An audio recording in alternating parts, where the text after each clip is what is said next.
పాప సుగాలి ప్రీతి ఇష్యూ.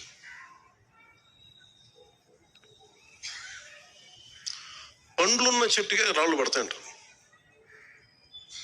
ఎవరైతే చేయూతనిస్తారో, ఎవరైతే ఆదరిస్తారో వాళ్ళని తిడితే ఎట్లాగా?